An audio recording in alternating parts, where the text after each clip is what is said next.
Hello, everybody. Welcome to Into the Score. My name is Avishai Darash, your host for this podcast. You know how it is. You know what we're talking about. We're talking about arts. We're talking about culture. We're talking about entrepreneurship and everything that comes in between. This is a long-form conversation where we get to know who the people are behind their art and behind their craft. And today I have the honor to have with me here in the studio, Lara Mbella. Ciao, everyone. How are you? Good? I'm very good, thank you. How's the coffee? Treating you well? Energetic. That's usually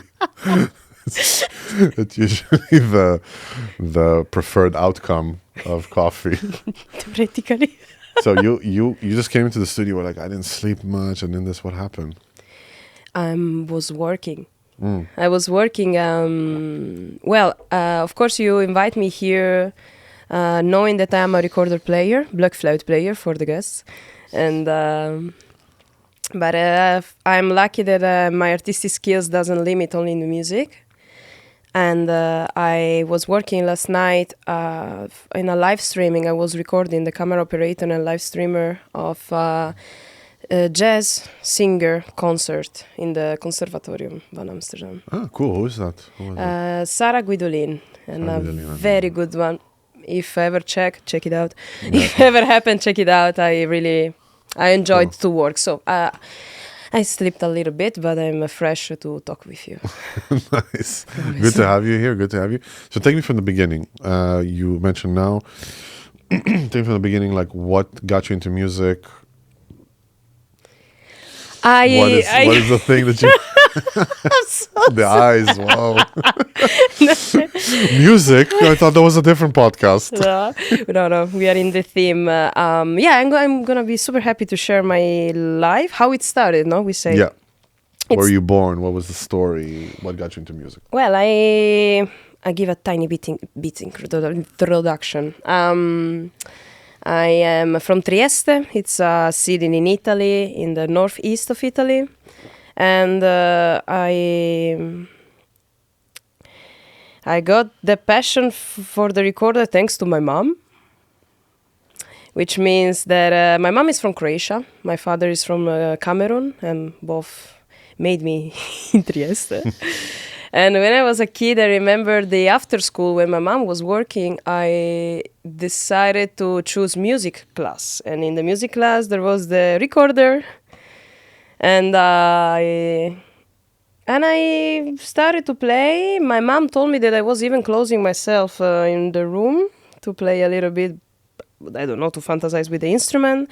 And also during the recitals. During the recitals, the best audiences are always the grandpas.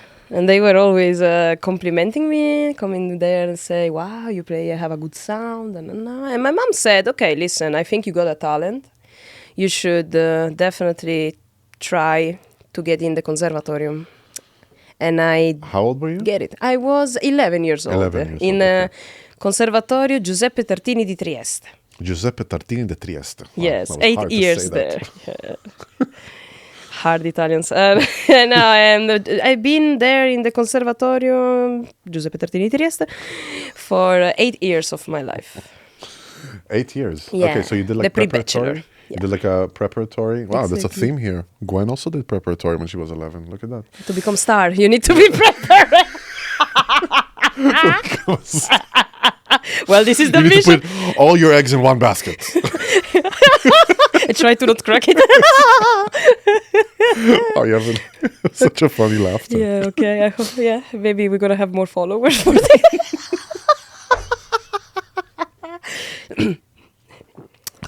Even serieus. So, okay, and then you're doing it for 8 years. You're basically, so you're doing it for 8 years, and then you're going to the Conservatory of Venice, or that was the preparatory? Exactly. So when I finished my preparatory and my high school musical in Trieste the same year, so we're talking about 2016. Then from then I went to Venice in the early music department, Conservatorium. Conservatorio Benedetto Marcello. Benedetto Marcello. Yes. And I graduated there as well in Corona time, Italy Corona 4 time. years of... 3 years. Okay, 3 years. You're 18. You're graduating when you're 21. Yeah, exactly. Exactly. Yeah. And then, yeah.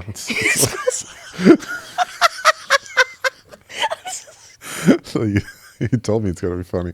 No, so yeah, it's good. You can do simple math. I can't. That's why I'm an artist, maybe. So you're graduating, and then how does and you're in the early music department? You said you early music. Like, how did you know that you want to do classical or classical music or early music from a young age, or was it like a trajectory that just pushed you there? I trust the process. You trust the process. No, because the how can I say? I'm gonna try to explain it. The recorder repertoire is early music and contemporary music. Means that I got trained for medieval, Renaissance, and Baroque music, and then a gap, historical gap, and then the recorder came back in the 60s, 1960s. So. Wow, that's quite a gap. Wow. It is, yeah, because as we know, as we know, the recorder been replaced for the flute. Right, in the orchestra, yeah. And later, thanks to some pedagogical methods, it got back in around the 20s, thanks to Orff method and Kodali, with putting the music in the studies for kids to get close to the music. They decided to have the recorder. So more or less, every one of you played the recorder somewhere. You did! I knew it! Were you talented? No. It's okay. For today, it's okay. No, I was like, what is this? Like, I can't even get it together. And then the piano came. And the piano came. I was like, whoa, look at this. I'm never going to get a girlfriend. Yeah, so actually, coming back to, not to deviate, because I'm good to deviate, not to deviate too much, I've been trained in Trieste and Venice for the early music. But my soul was more interested in the combining theater. And I thought that maybe the early music was not really the place where I could be crazy. Not yet, or maybe was not the right place to be crazy. And you realized that from the beginning of your bachelor's, or was it like a process that happened? From the beginning of the bachelor in Venice, because indeed there I could meet, I worked with the students, composers and live electronics composers. Cool. And with them, I mean, on reality, another planet, I'm gonna say, and I played the recording for, I don't know what sound was this, but it was a joy to collaborate with the living composer, first of all, because also there was a huge research behind how this recorder can sound differently. What are the extended technique that the recorder can have? And how to interpret them and writing on the paper, on the scores. There I found a little bit my way on where I'm today, most. There is not only early music, there is the so-called contemporary. And with this contemporary, it's nice to associate other disciplines, for instance, visual art, for instance, video, for instance, theater. Yeah. To actually help the audience also to understand what's going on. It's so I don't want to say complicate music, but somehow it's not the music that you sing the song. It's the music that you are there a little bit lost sometimes to understand what it should sound, how I should interpret it, and and visualize it through other media helps the process so much. Installations. Yeah. So would you say it's because the audience? You said about the audience because. It's a question I'm just curious about. Does it have to do with because it's mainly textures and not melody based? That the audience is like having a hard time grabbing it, or? Okay, we got deep. Give me a bit of energetic coffee. 1 second. Oh. Good.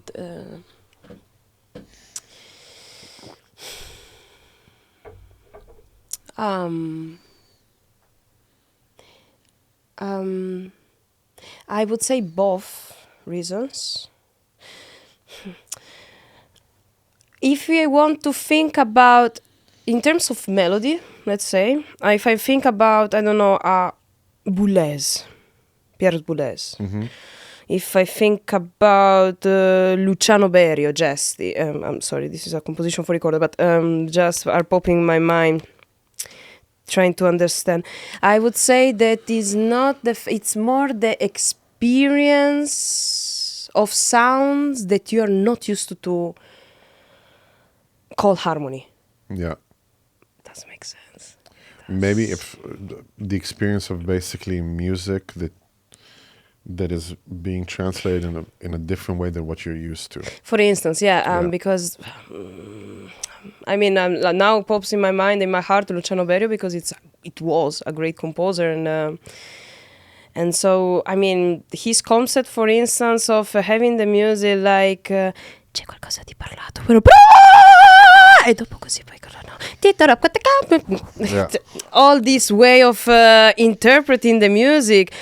For one that is not used to, you freak out. Yeah. After 10 minutes, you're there like, no, basta. Yeah, yeah. But when you get used to it, because it's a learning process, of course, it's a learning process, especially if you don't have good interpreters in front of you, or if you don't have images, installation, theater, something to be involved with. Yeah. So it's really a matter of experience, I would say. And I don't know if you've ever been in the, like a sound installation, for instance, in the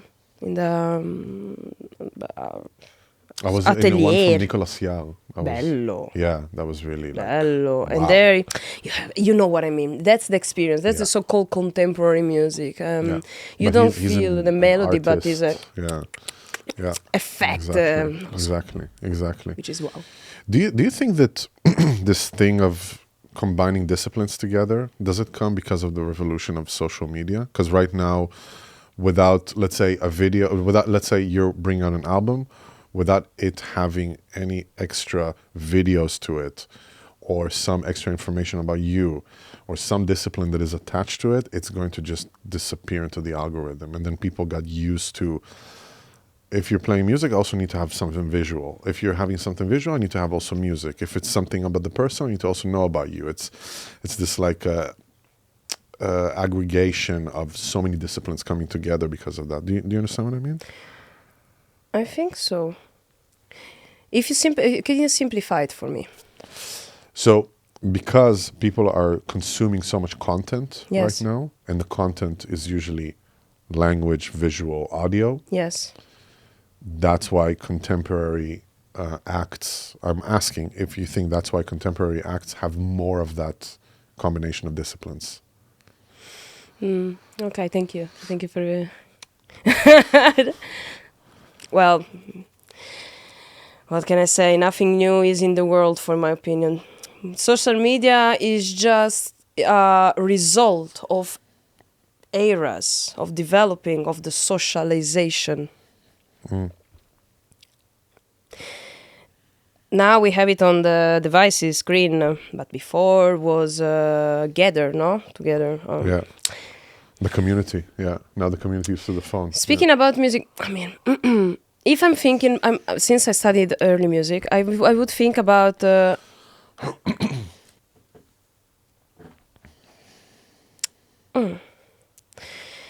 Can we think about like a Gregorian chant? Mm-hmm. Ave Maria. If you think about that, imagine that all the people are the followers in the church, following something, someone, a god, more gods, I don't know. But they are the followers, no? There is the music, it needs to be, because the music has been always part of the human. Music is first here, and then we have the recorder, we have the piano. Yeah. The music starts already with the heartbeat. Mm-hmm.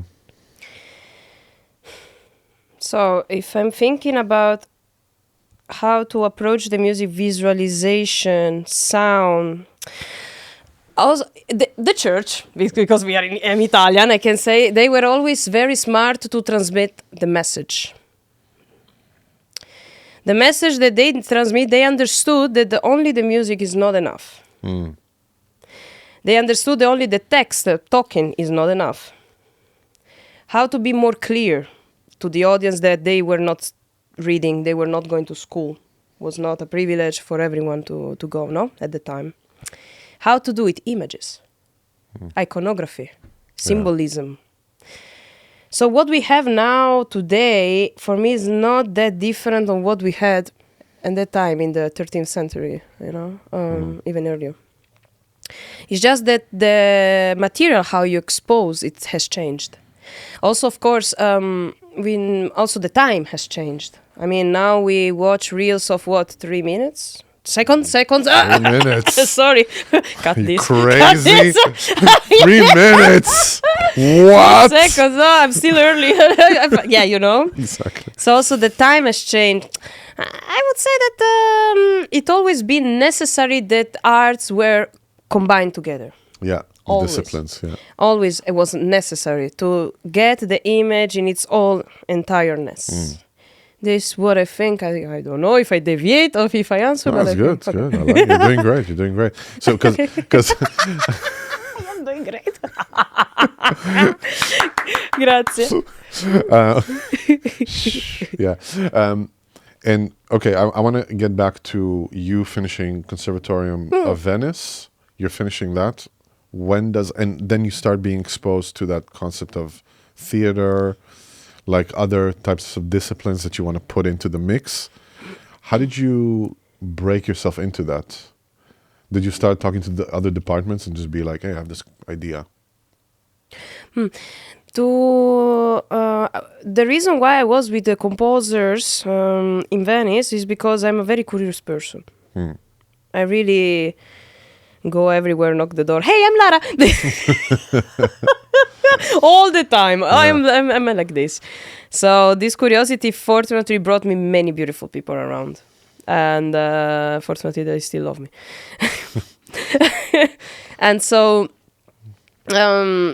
well, I was so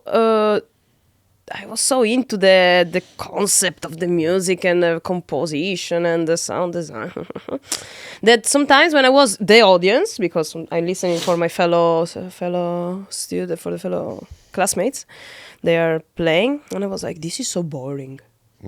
No, scusate, cioè, the music is amazing. We'll change it with AI.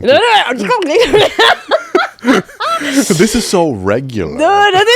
Common. A little invece. Come on. You go with all respect. With all That's the most Italian invece. Invece.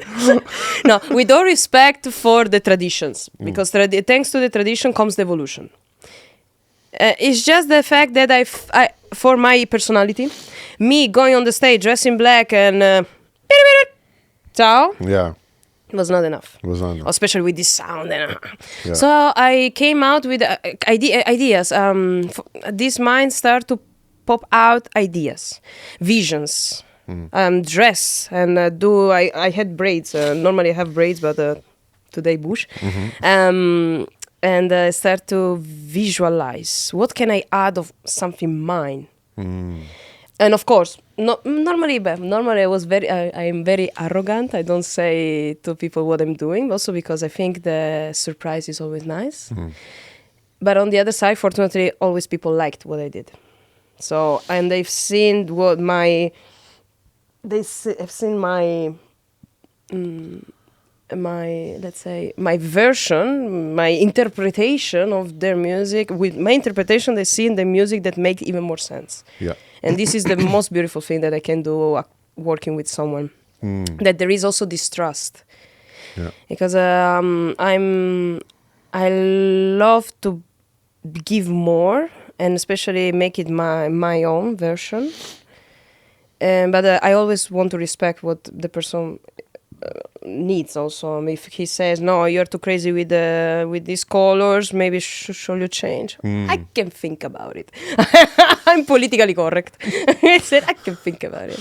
But yeah, from Venice it started my artistic research, my explosion of being also an actress, a theater director, and a performer. And this is something that I'm so curious about. I gotta know it with classical musicians, because this is like a discussion that I've been having, especially because you have both worlds, because you worked with dead composers and you worked with living composers. how do you actually know as a classical musician that this is what the dead composer meant? It's written. I understand the dynamics, the articulation, everything is written. I understand that. That person is not there to say, I need it in this way, while you're working with a living composer that knows exactly what they want. I want this. So it's so prone to interpretation. When does it become the truth? You get what I'm saying? Yeah. I think become truth when you have audience. You have a, you have a sold out. But it's true, no? I mean, my background is that the early music is not everything so written, so precise as the classical / romantic music and / contemporary music. Yeah. In that sense, the freedom of interpretation was very open. Of course, there were some rules of the game, always. There are some rules, some manners of playing an embellishment.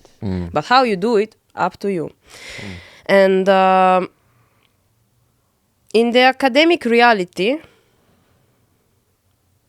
we always face the confrontation. We always have teachers, master classes. That's some people says it's not in the style. Exactly. Which is it's okay because I mean they are there for this, no? Yeah. And sometimes I don't know if you felt it, but sometimes maybe someone feels like yeah, but I know, but this is me. I'm leaving. The guy is dead, and blah blah blah. All the absolutely, yeah, big issue. But you know what? Also, I've been thinking with my own friends. The fact that we are in the academy, we receive this. The cool thing of the academy is that they respect the tradition, and as I said before, I really trust the tradition is the key of the evolution. When you know the past, you know even more the future. Yeah. And we signed for this. We pay for this. This is an investment. I mean, Conservatory van Amsterdam is not cheap. But it's a good investment. The best one in my life. And it's just that when I was... tiny bracket. And when I was doing my performance of the recorder comedy, in the end of the performance, I said to the grandpas. To the grandpas? The audience, the best audience, they give me money. Grandma. And 4 friends of mine, of 6. I told like my interpretation of these years, because in this recorded comedy, it might be that we talk later or not. Just an introduction. I'm going to get to it, don't worry about it. Bye. Then, okay. The end, I told them that all the knowledge that we get, it's nothing waste. And it's just something that you have, you absorb a little bit, and then you put it in your pocket. Yeah. Because then the freedom starts outside. Isn't outside it? Of the conservatory. Yeah. It's there when you start to be yourself and also interpret the pieces how you find. Because also, you know what is cool is that you studying in the school, in academy, in conservatorium, and then go outside, you can have discussions. Yeah. What are discussions? Isn't it? But no, because the composer said this, but no, I think this is today, nowadays, imitating this guy from I don't know where or from which era, if today or yesterday, I can do this. But you can have discussion. Yeah. If someone comes in the podcast like today, why you do this, or why you decided to do it differently instead of how it was the manner of playing, you can discuss. Yeah, you have such a nice conversation later. Because in the conservatory, you felt that it's not.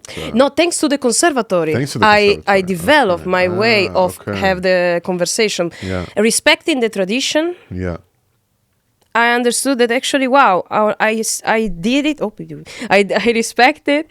I learned it, and now I can discuss how to do something different for myself. Yeah. Then from the other side, you have other type of judges, which are the audience. Yeah. ticket sale. Ticket sale, which is the truth, no? Yeah. Ticket sales, I do a good sponsorization, many things. And we are not only musicians. This was also impressive of our art, you know what I mean? Yeah. It's impressive. We don't do only music. Is that what also I find cute of the audience? Of course, they think that we are only... Basta. No, it's No. a lot more. It's a whole lot business. more. And also It's a whole a business. hard business to Yeah. to trust that you want to keep going, because it's not easy. Sometimes you really don't feel like anymore, and other times you're like, no, this is, what else should I do if not this? Yeah, exactly. And the others are the other side of the medal. They are like they are so nice always. Most of the time they don't throw you eggs. But then you see, of course, there are some waves as everything. Sometimes might be sold out, sometimes might be not sold out, Yeah. even though you did your best promotion. Promotion. and But doesn't matter. It's a wave. We cannot. Fortunately, nothing is linear in this planet. everything. Yeah. Nothing. Not in fortunately. Netherlands, maybe. You mean flat? Vabbè, flat. So, okay, now I want to get to you coming to Amsterdam. Yeah. What is the thing that brought you to Amsterdam? Ooh, this is another story. Yeah, sit up, Allora, yeah. yeah, because this is exciting. I'm here with you guys. I Yeah. mean, this is the sparkling topic now. Allora, I came to why I came to the Netherlands. No, why is obvious, but how did you... How? Allora, I came to the Netherlands because while I was studying in Venice, I did my first and first masterclass in Milano. In Milano, I met the pioneer of my department. The department here in Amsterdam is called Block. Block. Ah, block, yeah. Block. It's a very special department. Maybe I will tell you later why. But the pioneer of that department came to Milano to a masterclass. I went. It was so cheap. I went. And because he's great, he's a masterpiece. You need to do a statue here, not the plant. but it was so cheap, and okay. But then I went, and I had 1 hour lesson, in front of the people, and I asked some questions. I saw him very happy to talk to me, and I didn't understand almost nothing of what he was saying. But okay, I didn't know English very well that time. But I was he was talking. I was like, okay. And then, late in the evening, in the end of the masterclass, he did the final concert, and then we decided to go to drink all together with the musicians as well, who accompanied him. We were sitting in the bar, long table. We were many. I thought, perfect. I'm gonna sit far as possible from him, so I don't need to speak English. And then I sit, and he sits in front of me. Harpsichord, singer, bam, menu. I love America, McDonald's. No, it was a menu. I don't want to talk to anyone. And then he's like, no, I'm gonna take care of you. Then I go, what? Put down the menu, I'm gonna take care of you. Oh, shit. I said, okay, no, he's talking. He told me, you have to come in Amsterdam. Then, why I decided to come to Amsterdam? You like 21, 22 around that time? Yeah. You 20, 20, second year of bachelor. Yeah, 20. Yeah.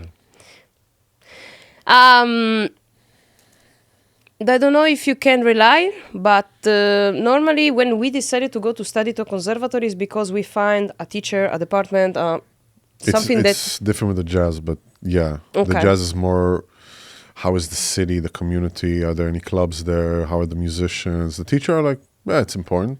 It's important, of course, but then it becomes really imperative in the States. The States is like a different game. I believe, In terms of like the because you're getting teachers that are internationally touring and all that. Not that it's not happening here, but it's just that the community is smaller here. So, Okay.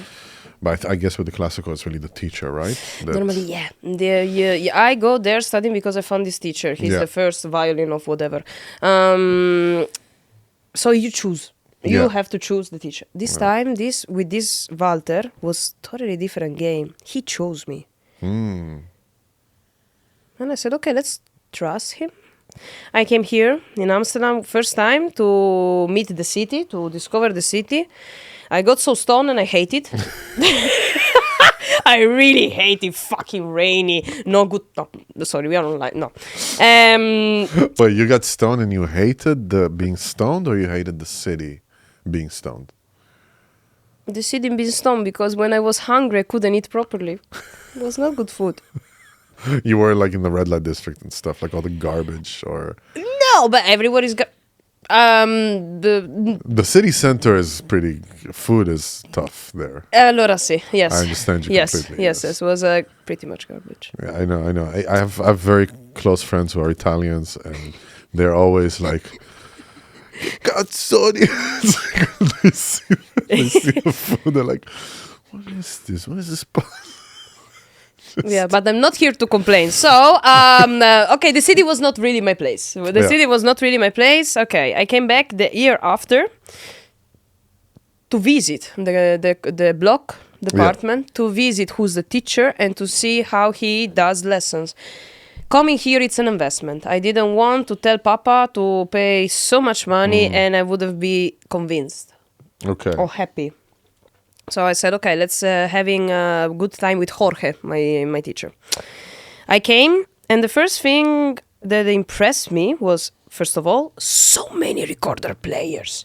17 recorder players. 17. From Iran, Germany, Italy, England. 17 recorder players. Never saw 17 recorder players in my life. So I said, okay, that's already a good point of departure. Second reason was because during a lesson, methodology lesson, my teacher asked to a student, the task was to write down a method. And my teacher asked him, hey, how much would you sell this method? And he was like, well, I don't know. And he was like, no, you need to know. Otherwise, other people will sell it for you. And he started to write down some things. Nice. And I was like this with the eyes. I said, I come. Wow, that's a good... I come. Because you know what? I found a huge luck, especially when I lived in Italy. And I hope that with this, I can do my mission. My mission is that... Allora, I love my home. I love my country so much. And that's why I love it, because I am a little bit, tiny bit, disappointed that in the university, conservatories, whatever it is, there are no lessons to teach you how to eat from what you've learned. Yeah. And that's a problem. Because when you are 19 years old, you really don't know shit about the life. Don't know really nothing about life. And plus, you are lost. And the school is not there for this. This should be part of the pedagogy. Yeah. A huge part. Absolutely. Agree. 100%. So my mission is this, that now that I had some skills in the conservatorium with several entrepreneurship classes, taxes courses, I want to rebuild this program and bring it to Italy in the conservatories for as a master classes. Also, I like the idea that they see, a recorder player doing a masterclass on entrepreneurship. Everyone will be, how she can make money? I play the violin. It would be so funny. No one will believe it. No sold out. It was 0 people in the class. First lesson, have wealthy parents. Yeah, but oh dear, but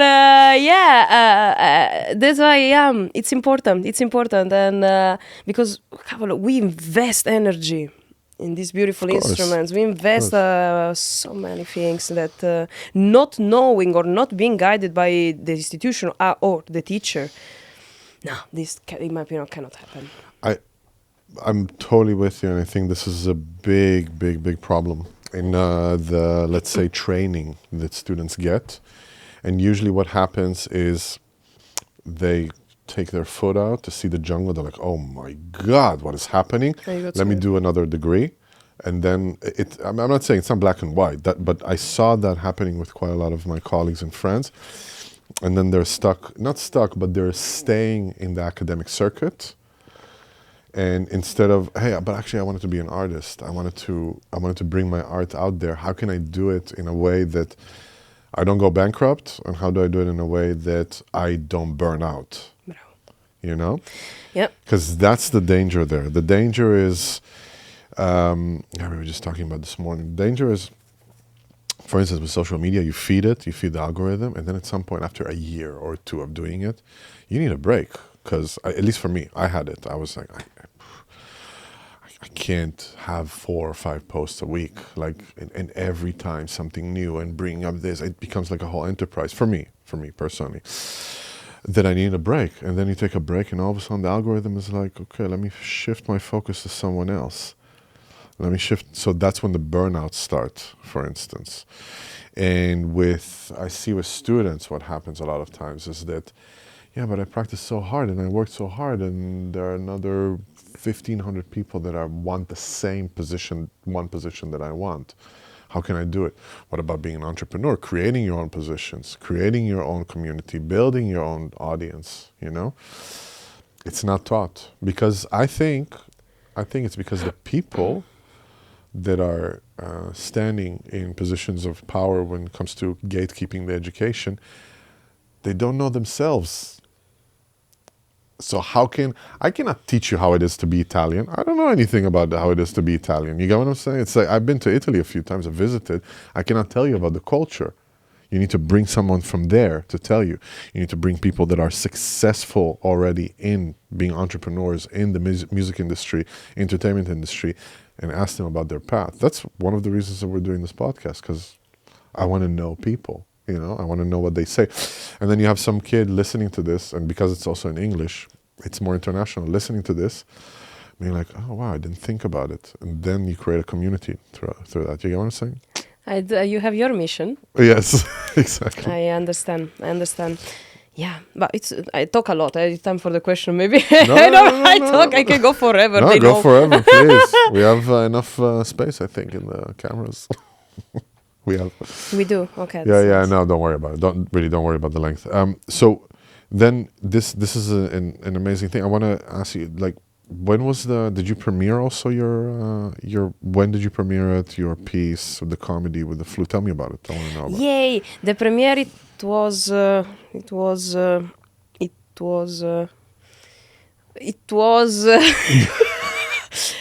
oh man. Kind of a month ago. Okay. Yeah, I don't remember the day. Wow. I don't remember the It's day. like talking to an 80-year-old woman. Man, the premiere that I did, how long ago was it? A month. But see, it's just maybe for the audience it's nice. Like, oh, she knows, when she had her premiere. Va bene. Where was it? Where? Yeah. Pinto House. Interhouse. Pinto House. Pinto House. Yeah. Where is that? I don't know. Close to Newmarket. Okay, cool. See, close to Newmarket. Very cute environment. Very nice, actually. Nice. It's very nice. How many seats? 40. Actually, it did sold out. Nice. Give me the fun. Yes. My first sold out in my life. Nice. And they were also shocked. The organizer, darling, they were shocked. But you did sold out? Never happened? I was like, if you need another recorder player. Bravi. Amazing people. I had... allora, you want me to speak about... Tell me, like, how did you come up with it? What is the concept behind it? What is Good. The concept behind the recorder comedy. Allora, I had a period of rest from the instrument, not yet burnout. I just rested before I get a burnout.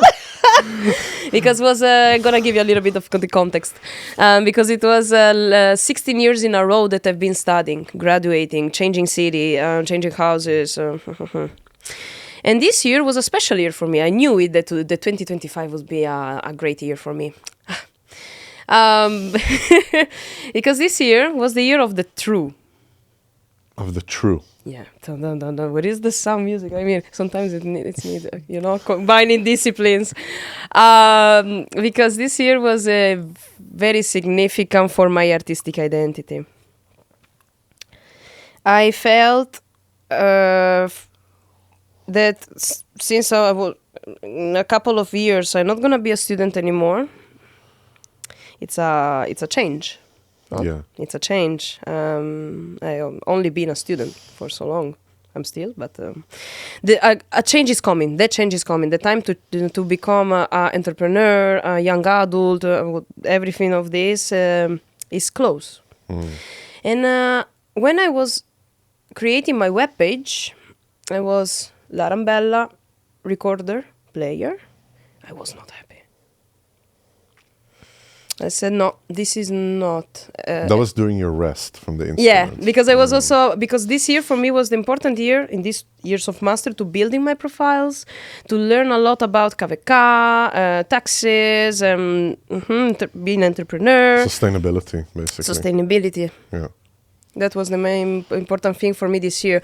To also reorganize all the work that I did. To put it as well in the webpage, and but then that was a critical moment, because when I was writing, yes, I'm a recorder player, my pen was not going, it was not working. No, it was not working, and I said to myself, okay, there is something that you need to think. So stop everything, talk to your teacher. Conservatorium, they were amazing. They were very kind to me. They understood my situation, as many other students lives, because knowing that you're gonna be a worker, actually, it's a huge change, emotively speaking, most emotively, and then practicality. Yeah. They were nice. They let me rest with the instrument. I didn't touch the instrument for a while.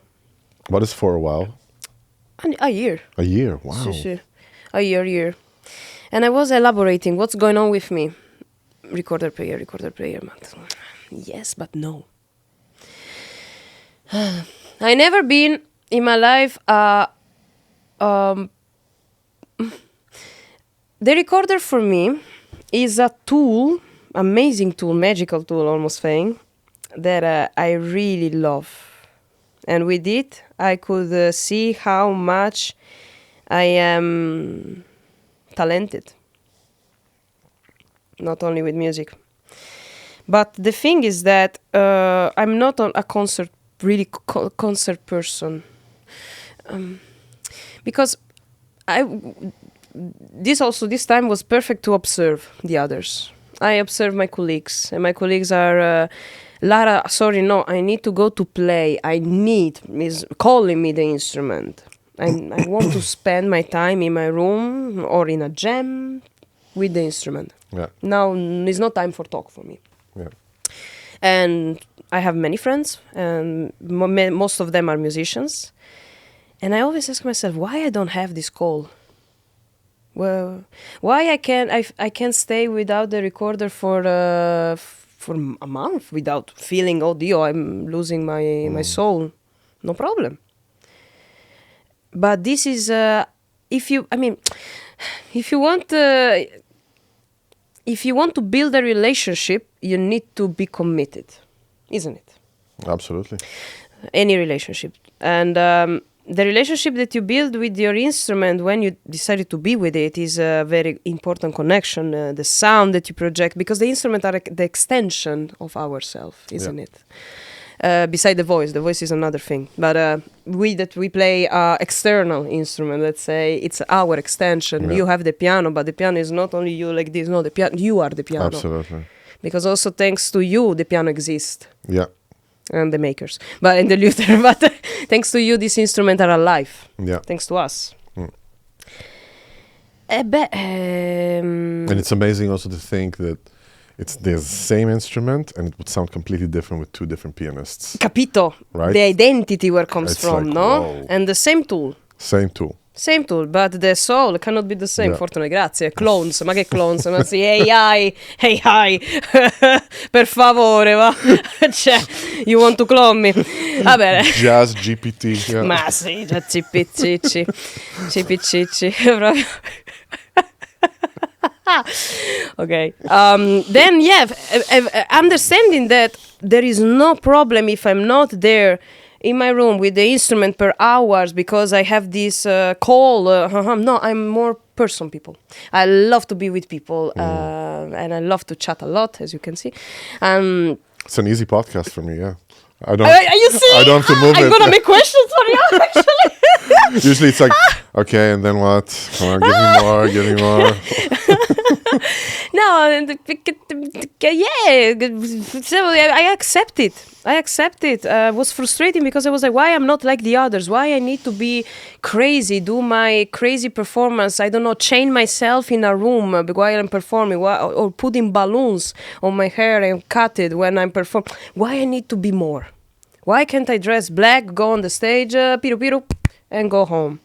Because you're not like that. Esatto! And indeed, finally accepting it and talking with Mama, Santa Mama, talking with friends, everyone. I mean, I isolate, but I was not completely isolated because I need to. Do you speak Croatian with your mom or Italian? Sì, Croatian. Okay, but cool. Also Italian mostly, but I can speak Croatian. Cool. Nice. Gloria. What is the language spoken in Cameroon? Is it French? It's French, bravo. French, yeah. Sì. Yeah. Okay. My mom, so my you father also, speaks so you French. speak French to your dad? You spoke to him? No. Okay. It's a secret. And He's not in the picture, or Papa, I never lived with him. Okay. But this is another topic. Sure. For later if you want. If we have space on the camera. No, va bene. I understood that I'm Lara Mbella, recorder player, theater director, video director. And now my image is complete. With the recorder comedy, it was my debut, and also it was my it was also my debut again on the stage. It's been a while that I was not on the stage. Unfortunately, I was very welcomed, and very nice people they were there. And with the recorder comedy, the concept is this: healing process. Normally, fortunately, we heal with what we do, no? Absolutely. Yes, fortunately. And I thought, okay, what about if we create a theatrical script? Music theater comedy stand-up, I call it. I like it.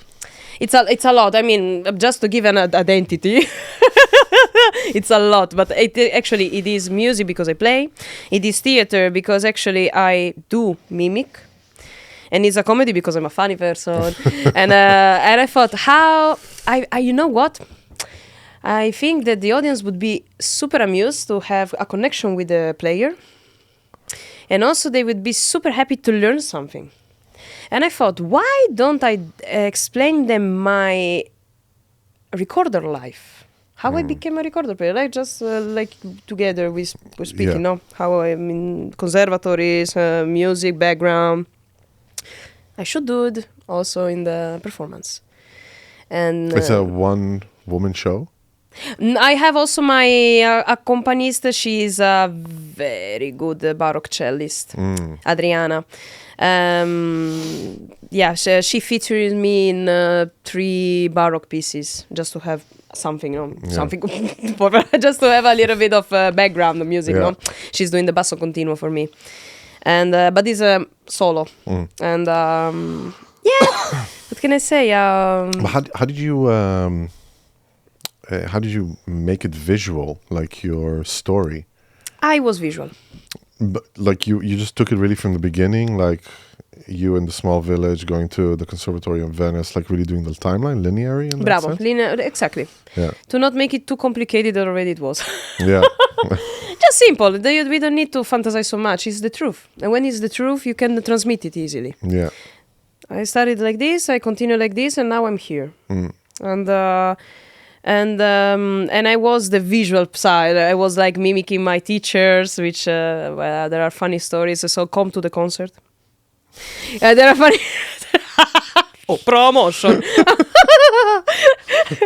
There are funny stories about my teachers because really, it was hilarious. My years of studying. And actually, we say that we make theater. No, that life is theater. Mamma mia! Sometimes really, you see some characters that you say, okay, you are a living caricature, and the other just copy.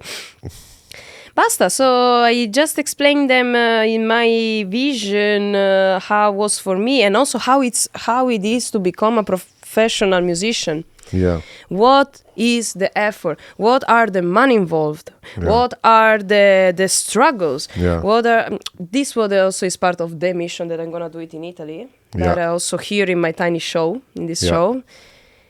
That people, of course, the audience doesn't know most of the time, and they are happy to know. They want to connect with us. I have no idea. They absolutely want to connect with us, and giving this chance to open myself and tell them, listen, I also been a year in isolation. Isolation. This is where am I, and it's my concert after so long, and thank you for being here with me. Applause. Like no stadium, but you know, but they were happy. Yeah. They really came to me, thank me for doing this unique thing, because they were really saying me there should be more people, more musicians, more artists. They might create this school performance, I mean educative performances. No? And because really they then realize, to be a musician you spend so much time, so many conservatories, so many this, really, and you so there's and the fact that it's also, it can be a very isn't it the fact that it could be also very unthankful, like that you don't get it back, that you don't sell the tickets, or you do all this hard work because of lack of information, lack of knowledge, you know. It's funny because, for instance, for me, there was a long period I couldn't sell tickets, and then I got the information of how to do it, how to, you know, I got like good people around me to be able to do that.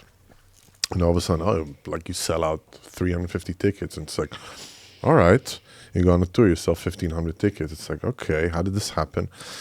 But all that failure had to happen before that. All that trajectory of like not knowing what to do, why doesn't it work? And I think that if people are more aware of that aspect, they see it less as entertainment, and they see it more as a life goal, a life path. You know, instead of it being, oh, you're like a clown or something, right? Entertain me, like do something, make a backflip, come on. And that's not how it works. And I feel also with the arts, similar to what you said in the beginning, that's all I can do. That's all I do.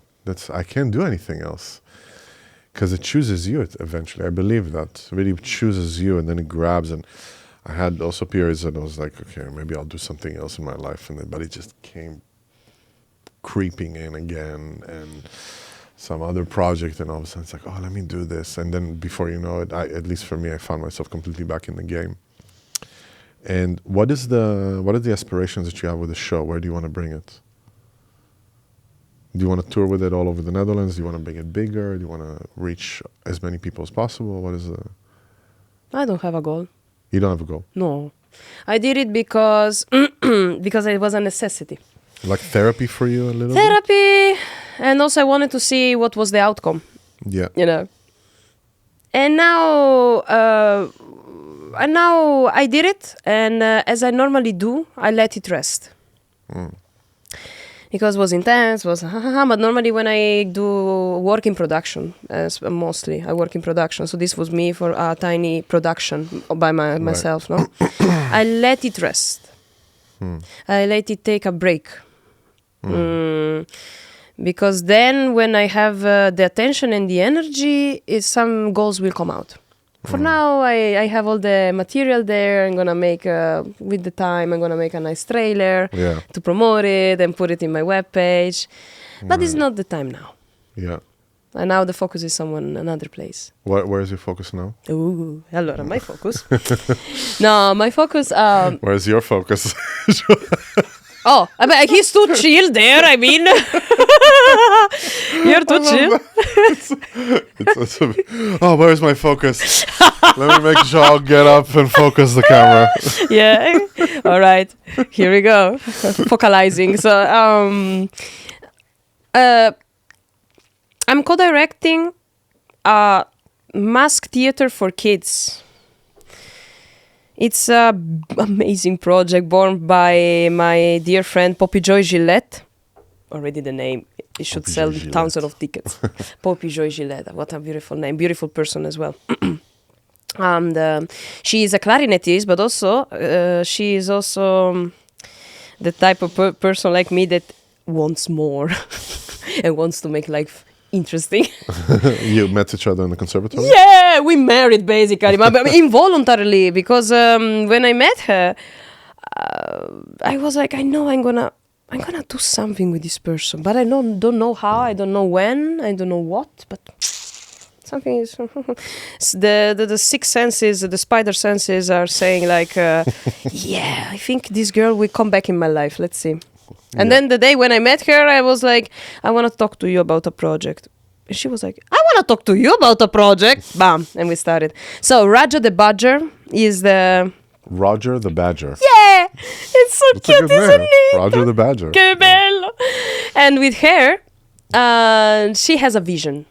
She has a strong vision which combines multidisciplinary arts. Careful, huh? Scusa. Yeah. Otherwise, Joao needs to it.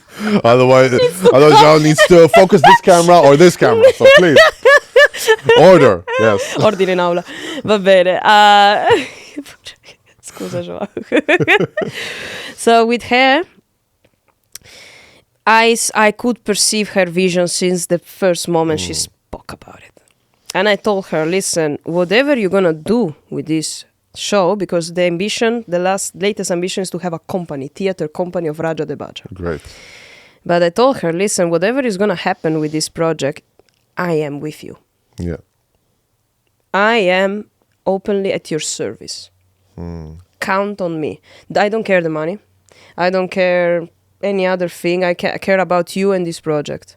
So, and also I think that sometimes we need people that just say, I trust you and I'm with you. I want to say something about this, is that I feel that we talked a lot about it, actually, Joao and myself, and it's for an idea to start becoming reality, you need one more person to believe in it. That's it. You see? One more person. You don't need now thousands of people believing in your idea. You need one person, and then the rest will come, you know? And that's exactly what you're saying. Believe in it, and like against all odds, we're going to make it happen, you know? And that's how you get amazing concepts. And that's also how the world is not getting great concepts, because that one person didn't find the other one to believe in them unconditionally, you know? Sorry, but you were saying yes. So you believed in each other unconditionally? No, you said something that touched me. Yeah. Okay. Thank you for sharing this. Yeah. I still don't believe in Joao, but yes. Oh, so wait, let him change the focus now. Sì, esatto. We need visionary people, need people. Yeah. And also need people of a certain level, not the person that every 5 minutes, what I need to do. No. Questo è il punto. Because we also attract people. I don't know what is a magnet. Maybe because we somehow we are sparkling of creativity or vision or ideas, and people she has or he has such a great inspiration. I want to be part. Yes, you can, but probably you will not understand me. This is the thing. We need to possibly give the time to that the time will bring us the people that understand us. We need to be patient. Yeah. It's a matter of patience. Will come, but we need to be patient. Yeah. And I found Poppy. Poppy found me, and I was is the only person that I ever worked for, because any other person didn't convince me. And also, I'm happy to share my huge knowledge of technicality, like video technicality of how to make a scenography, stage or planning, but I want to give to the right people. How did you learn all that? Just by doing? By doing by myself, especially for my performances. Yeah. Light design, and live streaming, put the things that the cameras on the right position. Right. This technicality has always been part of my interest because the show must be good. So you're not a nerd. only for the. You're a nerd. It's a good thing. I hope so. Yeah. I am a nerd. Yeah, it's good. Yeah, of course, because you study stuff. You come from curiosity. You go deep into it. You want to master things. See. And with Poppy, yes, I'm at her service, and I always want to be until this project is going on. And so this was the theater. The other project that I'm working, I'm taking back my thesis from Venice. In Venice, I graduate. Yes, I had the early music graduation, but I did contemporary music. I wrote at the time a thesis called Il flauto diritto.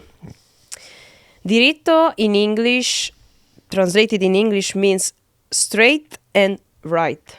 And funny enough... flute, basically? See, the right flute or the straight flute, you know what I mean? Yeah. And this, I took it from a composer, Italian composer from always from the 20s. Italian composer, I took it, the title, Flauto diritto. He made a composition, which I performed. Because actually the recorder, after 2 centuries of of being put it apart due to classical music and romantic, the recorder came back and conquered the right to be part of new composition, new inspirations. And in that thesis, I spoke about the first chapter about the new types of recorders, the new instruments. And the recorder has 45 different typologies of making, depending on which repertoire you're playing. But there are many 45, So many. Yeah. So many. Beautiful. So in this chapter I spoke about the new types of recorder models. And the second part I dedicated to the new compositions for recorders, including one compositions of Paolo Piaser Gravi, dedicated to me. And I take back this thesis because I'm also a video director, and I have another strong concept of education. Educated the world about the recorder. I have a music video project called Il flauto diritto project, and the first video that I did is called Flauto dolce. The sweet flute. The recorder. No, the sweet recorder. Yeah, the sweet. No, the sweet recorder. Recorder. You eat it like a cat. No, we don't sell ideas. We don't sell ideas here. No. We rap ideas. We don't sell them. Attenzione. Boom. Attenzione, esatto. Attenzione, esatto. Shh, silenzio. Maybe we can think about a collaboration later. Now, in these video productions, that I'm also opening a company to achieve this continuity. I want in this video production, Il flauto diritto, show all the different types of recorders in a pop way and promote the love for this instrument. Because what is the advantage? The advantage is I think maybe 80% of the population in the world has played the recorder or at least know what it is. And people can relay, you know? That's true. People can relay, and this is a luck for me. If I can sell it good. For good and it's but you know what I mean? It's a luck because people can say, I played it in primary school. Oh my God, this is a recorder, blah, blah, blah. And there I can really explode with my imagination, with my creativity. I can really explode. And fortunately, I have people like from the SAE production, from the SAE video production course, SAE. And found people to open this company and who they believe in me. Nice. Thank you, Joao. Who they believe in me. And they see the future of this plan of the flauto diritto.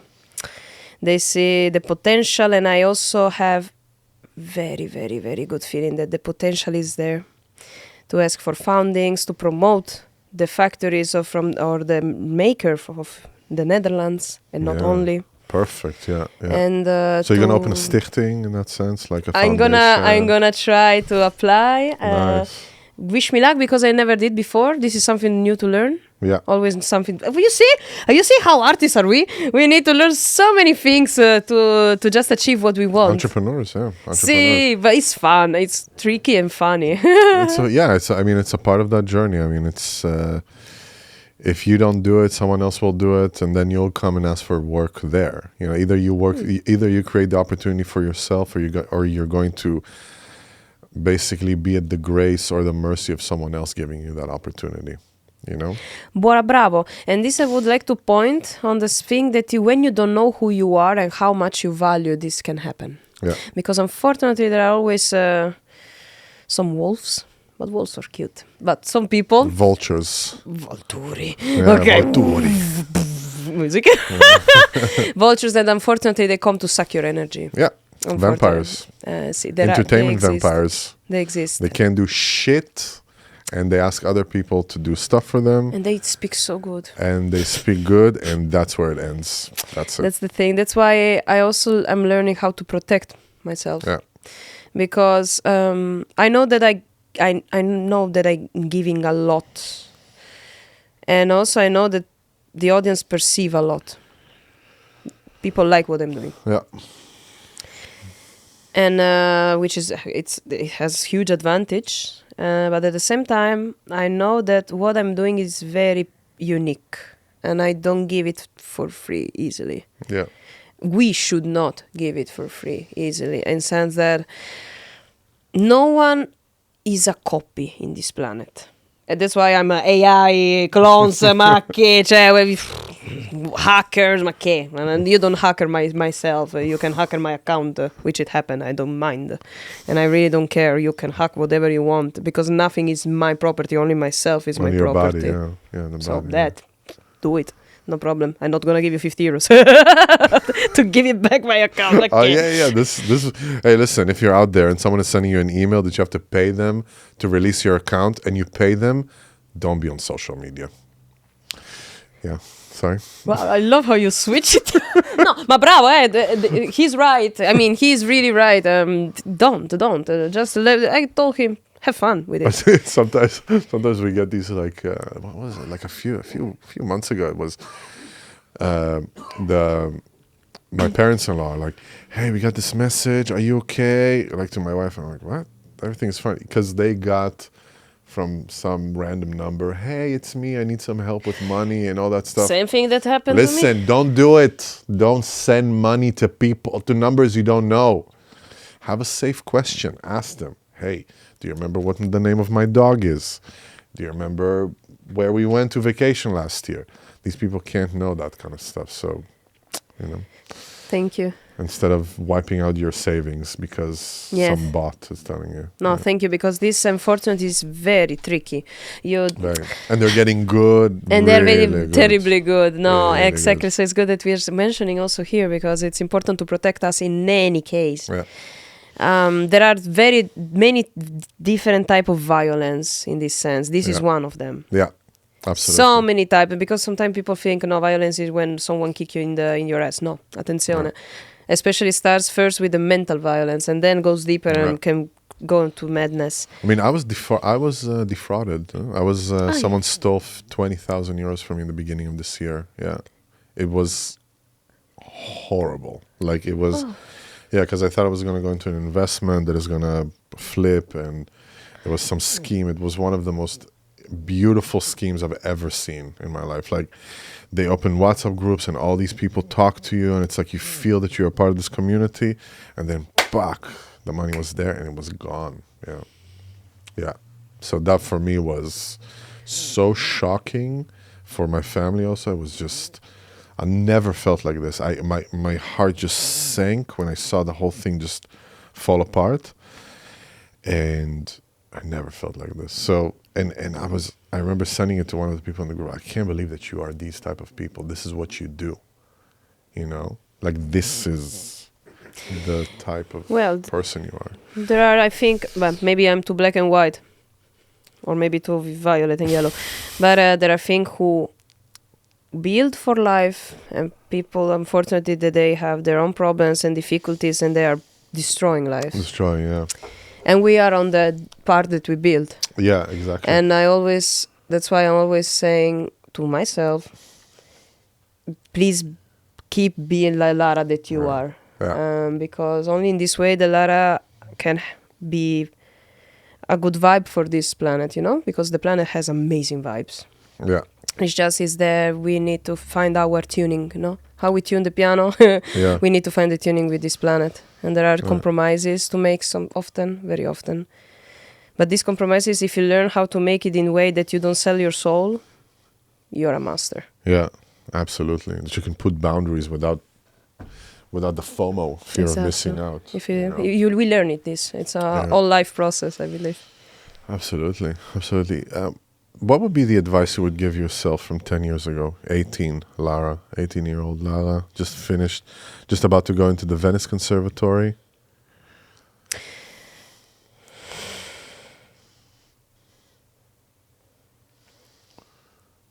Nothing. Niente, because 18 years was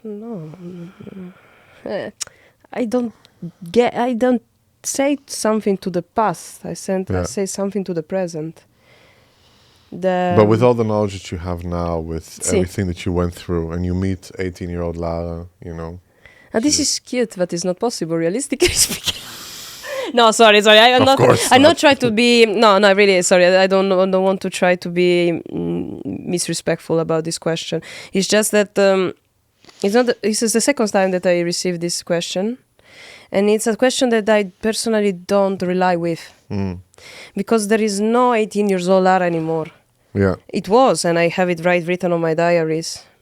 Now is the Lara of 28 years old, and now is the Lara... Maybe I can tell you what Lara of now should say to the Lara now. Go for it. Is it okay? Yeah, sure. Yeah, just to at least give you something.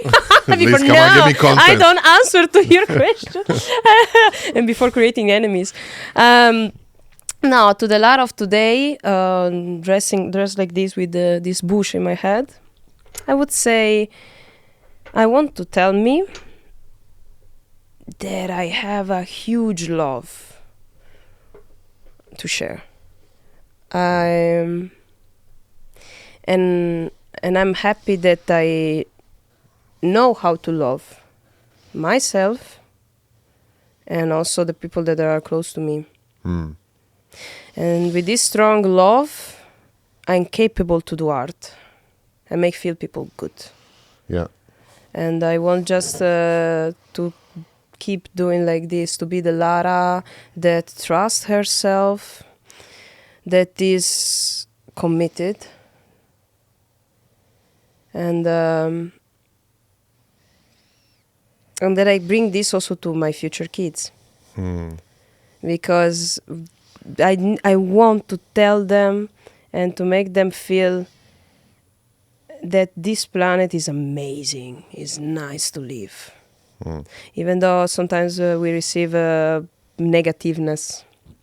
But actually negativeness is a promotion, unfortunately. Most of the time we receive mostly bad news instead of good news, isn't it?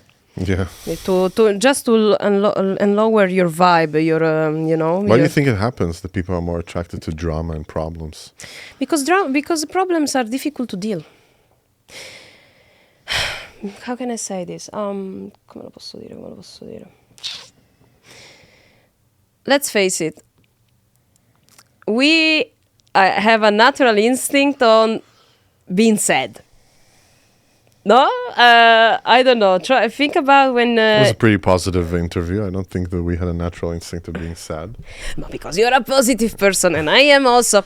No. I'm extremely negative. Oh my God. But... what I would say that I think we people tend naturally to think most of the time negatively. Yeah.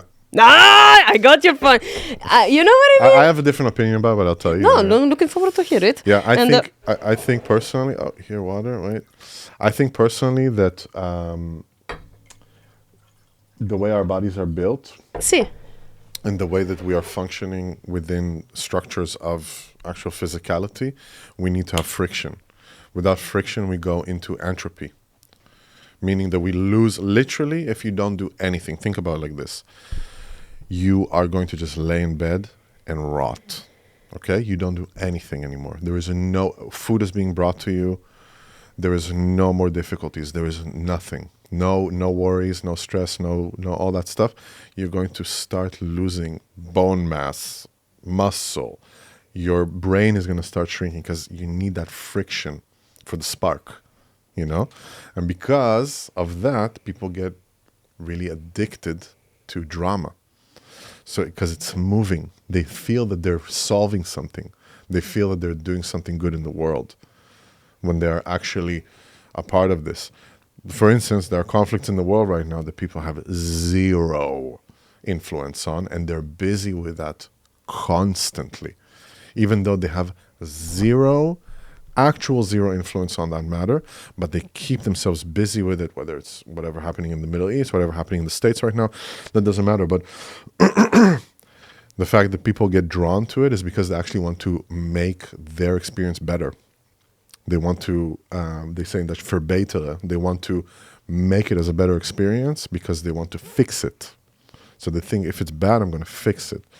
And of course, it's connected also to, you know, the primitive brain, the prefrontal cortex, how they perceive conflict, how they perceive logic, because fight or flight modus, it's like, oh yeah, what is happening? You know, you see dead people and it's like, oh, I react to it emotionally. Well, it doesn't affect you right now in your circle, right now. It doesn't affect your circle, but you still get affected by this mentally. So I think that's why people get drawn to it. It's just, it draws attention more. Interesting. Interesting. Very, very, very good point. There's no like global conspiracy. I don't believe in that. Global conspiracy to keep us. I don't believe in that. I think that we are, like, similar to what you said with social media. It's just a natural evolution of that. It's a natural thing because the amount of information that we're getting per day is not normal. Let's say like this. Bravo. It's not normal. Bravo. I'm saying like, and you could literally just let your phone just go forever in the sense of content. You can just doom scroll until you die, you know, literally for years. You can just continue scrolling. The amount of music that you have available, the amount of art that you have available, the amount of everything is just so saturated. And that's, we're on the cusp of it changing on a very fundamental level because people cannot continue like this. I also have this belief. Before, when I mentioned that we tend to be on the negative side, because we've been trained to be. The amount of information that are bombing us, bombing, proprio bombe, queste sono bombe. Okay, it's just bombe. Those are bombe. No, are bombing us. Or already when we are kids, because when we are kids, if we observe, I don't know, you have kids, do? Yeah. Yay! Yeah. Che bello, bravo! Yeah, when you noticed that your kiddo, when they born. When they're burning in hell. When they're please, no. Negativeness. No, when you see the sparkle of the life. Yeah, absolutely, yeah. Wow. You get older, the sparkle. Yeah. Now, lately, people are telling me if I'm, how many? 7 years younger than what am I? Because I'm so bubbling and they think I'm younger. Mm. And I would say that indeed, we've got bombing by these frequencies of war, death, rape, all the atrocities. Yeah. And this is a very vibrant thing. Yeah. And this is always there. You open the TV, blah, blah, blah, blah, the radio. Right. And then, a panda got saved. Or, the team of, I don't know, Ajax won against Madrid. Yeah. So, let's burn some cities now. Capito. So the quality that we have, that is already in our system, in the system that are bombing us, is to keep our vibration on the on the strong dark side. Yeah. But the side of the kids, the bright side, the side of I'm brave. Their side is beautiful because really they don't know the world, so they think that they can be really superheroes, and this is beautiful. When I was 5, I went to my dad and I was very serious, and I told him that when I'm 10, I want to be Spider-Man. Capito? I was very serious. I was sitting with him for a conversation. Like, seriously, I remember it. I was like, listen, Dad, when I arrive to 10, I do want to become Spider-Man. I'm serious. Like, I'm going to start training, but we need to think about the webs, how we get them, and my suit. It's like one of the cutest things.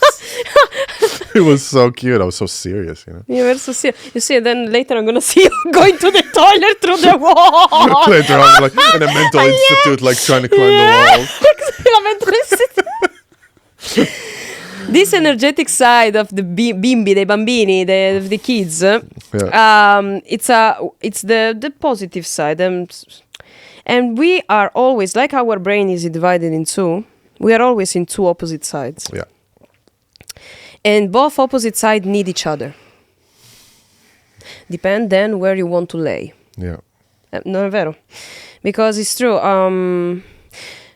Thanks to this bombing of bad news, now I'm working hard as hell to bring light. With my own work, because for me, going with the not judging bad, but my way of doing my war is to arm myself with the recorders, some tools like the video cameras, and I don't know, crazy hair, and I do my own work, because this is how I can make the world feel better. I can't be involved in the army, because my opinion is not the way of solving.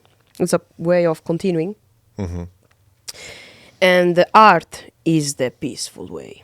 Punto. Yeah. And I'm noticing that this dark side is always there, and learning how to be bright on the other side, because it's a process, it's a practice. How to stop being, how to accept to being sad, giving its own time, because it's necessary that you discover how you feel when you are destroyed emotively, when you are, I don't know, angry because the period comes. Sorry, mama, but the period comes. You need to understand yourself. You cannot be always sad. You cannot be always happy. Yeah. And understanding how you feel, like, oh, this is how I feel when I'm sad. Yeah. Good. I know another side of Lara, a private side, no one can know. A private side of Lara, which I respect, but this is not the side that I want to be, because everything is vibing differently. You know, how we vibe, we attract. Yeah, this is physical, and if I have a high positive energy, I'm gonna have positive people, and the negativeness will more slide on me. It's not that not gonna touch, but it's gonna slide. Yeah. It's gonna wash by myself, because around me I'm protected now. Too much positiveness for someone that is too angry or too sad. Too much. And I don't need that. I'm gonna have my moments of negativeness when I'm sad, when but this is something that I know with the positive people to share, or to be alone by myself, to be with this side, because it's important not to forget that lights and shadow, they work together. Absolutely. Cannot be light without the shadow, and vice versa. Yeah, I think also, to remember that as much as we're trying to be pushed into these directions, life is not a binary escapade. It cannot be binary. I mean, you're going to have happy moments, and you're going to have sad moments, and you're going to have moments where you're even going to be suicidal, and you're going to have moments that life is the best thing that ever happened to you, and it can happen all in one experience of a person. But that doesn't mean that it's all that or that. And I feel that because I want to get back to that bombing of information, what happens with the algorithm right now is that, and we talked about it quite a lot, is that it's not necessarily that you are receiving the truth. You're receiving your truth. And because you're receiving your truth, there is that danger there of becoming a part of a world that is binary. Okay. My truth is this, and that's it. And if you oppose my truth, I'm going to block you, I'm going to remove you, I'm going to this, I'm going to do that. And then happens an echo chamber, and echo chambers are existing within binary experience. Okay. It's just black, white, yes, no, good, bad. It's not that way, unfortunately. This is, of course, just my opinion. If you're stuck in your echo chamber and you want to continue fighting with bots online, do it, whatever. I'm just saying that, for instance, even when I had something online with someone and then I saw them afterwards, it was never negative, because people are much more positive than what they attribute to themselves, much more positive. And eventually dictatorships don't last. Eventually authoritarianism doesn't last. We are coming into a balance. And that balance, in my opinion, happens from a non-binary experience. I'm not talking about gender. I'm not talking about these concepts. I'm talking about the reality of things cannot be absolute. They cannot, except for death. Death is, I experienced death, a lot of death in my life. That's really, like, that person is gone. That's it. The memory of the person still lives within the people around them, and that makes it a non-binary experience for that person or for that soul, So what you're saying also with the shadow and, the darkness, the shadow, and the other archetypes, the psychological archetypes, is that the shadow is extremely important for our functionality. If you're not going to accept dark parts of yourself, it's going to control you eventually from the shadows. It's just going to, have this, like, you have your own deep state that is putting you in abusive relationships or addictions, destructive behavior. Why is it happening to me again? Why is this happening to me again? Because there is a part of yourself that you're not willing to see, because you're perceiving yourself in a binary way. I'm this, I'm that, I'm that, I'm this. So yeah, interesting. Oh, it's lovely to talk with you. Yeah, I mean, there is so much. We should have another podcast. We will. I mean, this podcast also, it's another part of it is that I don't know what we're going to talk about. I asked you a question like before, then I said, I don't want to answer that question. I said, okay, sure, no problem. I could be like, what? She's not respecting the... I used to be like this, I used to be very just getting my shit. I had like assistants and this, be like, wait, take care of this, It's like, then at some point you realize like you're a clown. Stop doing it. It's not nice for other people. And just go with the flow and trust, I mean, like, go with the flow. It's like, hey, go with the flow, but it's more, for me, it's an actual trust that the circumstances are at your favor. Esattamente, exactly, because when you let yourself go, lascia andare, stop having control of the things. Because then when you don't have control, things happen. Yeah. Attenzione, I don't say that we are not guiding the things. Yeah. But we are not over on the things. Yeah. You guide them. But then a person comes to me and tell me, no, Lara, in my opinion, this video should be shot in this way. Why? Because. Okay, basta. I trust you. I totally trust you. I mean, you're with me, so it means that you're a professional. Yeah. No, besides this, no, it's true. Over-controlling on anything is just don't let you anymore... don't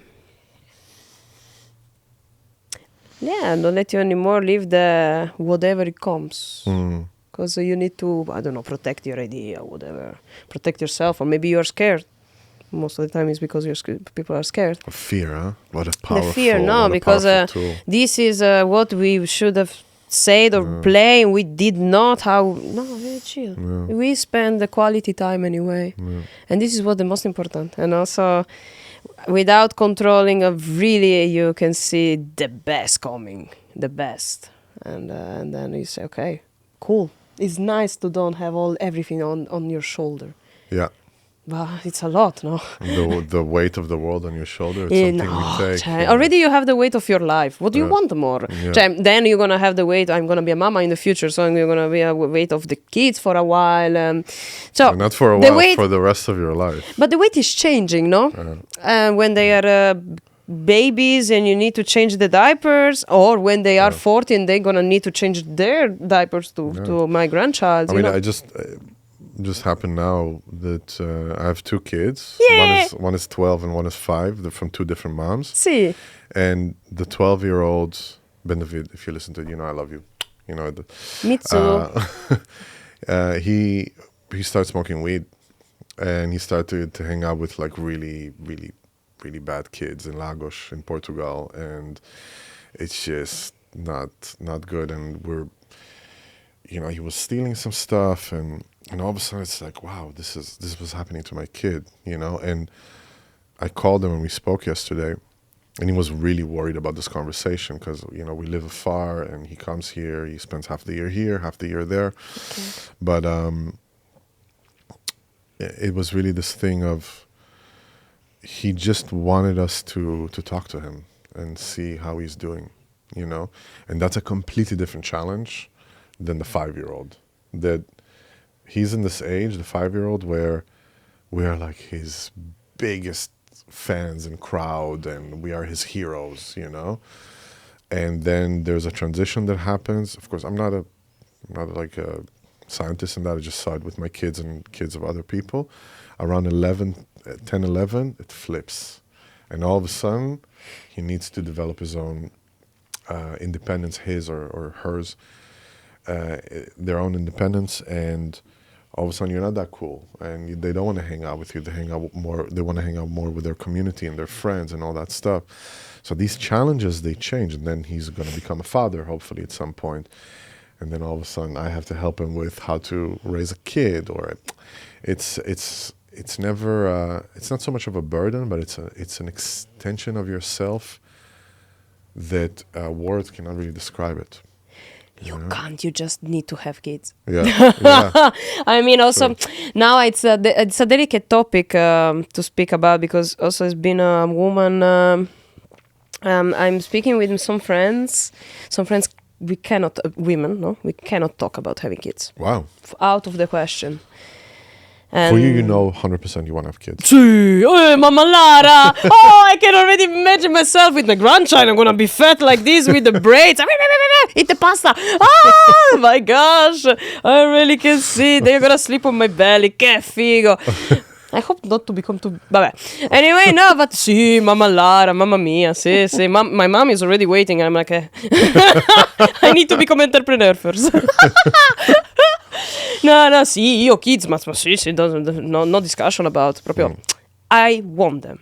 Yeah. Also, probably, my backgrounds, I have a strong background in the sense that my mom, she was alone raising myself and my half brother, Dani, Mama Iris, and she was alone, and was a difficult time. She was she had a difficult life with her parents, my grandparents. Very difficult. They didn't want her.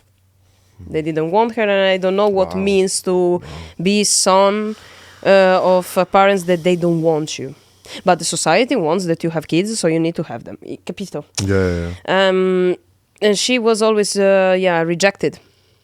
For a long time she was rejected, all the time, constantly. And interesting karma. It's interesting karma. È vero, no? Yeah. It is. But then she had difficulties also because with the father of my brother, she was married, but then he decided to go to war, Yugoslavia war. He decided to go, and he came back completely crazy. So divorced. And also my mom needs to move to avoid to be locked in the war, because war is an old strategy, unfortunately. Yeah, always a strategy to destroy lives. But if you're smart enough to understand that when a war is coming, you need to get out immediately, because time that the tanks come, time that the food come, it takes time. Of course. But you feel it in the air that something is changing. Of course. It's strongly changing, and if you can, go away. Don't be victim of this madness, possibly. She decided to not be victim. She grabbed my brother. She grabbed my brother, came to Trieste immediately, and she participated to a choir, singing choir, African singing choir in Trieste, where she met my father. and they didn't really date. I was an unfortunate mistake. Fortunate mistake. How long were they together in that sense? Like really They quick? were not really together. It was- Maybe a year. Okay, well, Maybe. that's quick. Yeah, that's quick. I don't think so, because my dad, from the other side, the opposite side, he was a young African boy. They have 10 years of difference. My father is way younger. He was an African boy born in Douala, in Cameroon, and he was very unhappy in the family. Very unhappy, very terrible situation in the family. His immediate family or the family His with your immediate mom? immediate family, Sisi. He was having very huge problems with the dad at home, and he also born among other 9 siblings, but Africa. And he decided then to study medicine. But he wanted to change country. He was not happy in Cameroon and not happy within the family. And he decided to study, to come in Italy, in Trieste. Trieste, not any other part of Italy. Trieste, to go to Trieste and be a doctor. And with the ambition also to bring all his siblings and my grandma to Europe. And he did. Oh, he did that? Okay. Yeah, he did. Amazing. Yeah. Amazing. Bravo, Papa. They encounter difficult. So this what I could understand as a external, let's say, external. But I could understand that both of them were coming from a difficult time. Difficult time, yeah. They're on 2 different continents, difficult situations, family problems, strong family problems, and ta-da, it happened me, and they didn't never get along. And I get in touch with my dad later, and I did a. Did he leave Italy or? Sì, in Trieste. Okay. Everyone in Trieste. I'm the only immigrant here now, and. No, I mean, did he leave, or he's still living? He's still living in Trieste. Sì. My mom, my bro, my father, they are in Trieste. Okay. Sì. And what can I say?